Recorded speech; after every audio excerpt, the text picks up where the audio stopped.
โอ้สุดยอด AI เปลี่ยนภาพนิ่งให้กลายเป็นภาพวิดีโอสำหรับสายคอนเทนต์ห้ามพลาดเนาะสำหรับวิธีการเฮ็ดก็แบบง่ายๆกันเลย ก่อนอื่นก็เข้าไปที่ Google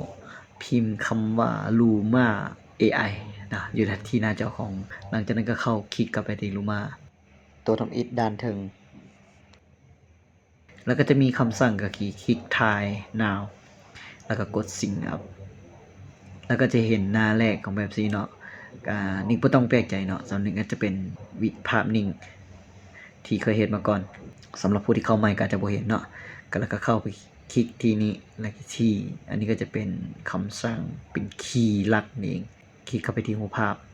แล้วก็เลือกรูปภาพที่จะให้ generate ก็คือได้รูปภาพเรียบร้อยแล้วก็ใส่คีย์ลัดนี่สำคัญเนาะก็คือว่าคีย์ความหมายว่าเราจะใส่คีย์ที่จะคำสั่งนั้นให้ภาพนั้นเป็นเคลื่อนไหวแบบใดเนาะหลังจากนั้นก็คลิก generate ตัวอย่างอันนี้หูเปียกก็จะมีหิมะห่มฟองน้ำไหลก็จะเป็นวิดีโอสั้นเนาะประมาณ10 วิอันนี้ก็จะเป็นน้ำตกตาดเนาะแต่ก็คือความสวยงามนี่บ่ให้ว่าเลยเจเนเรตออกมาในแบบสวยงามอีหลีอันนี้ก็จะเป็นคำสั่งใส่คีย์ลัดเข้าไปเนาะมี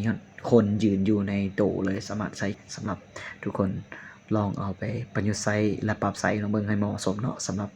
คลิปนี้ถ้าว่ามีประโยชน์อย่าลืมฝากกดไลค์และกดติดตามให้ด้วยขอบใจ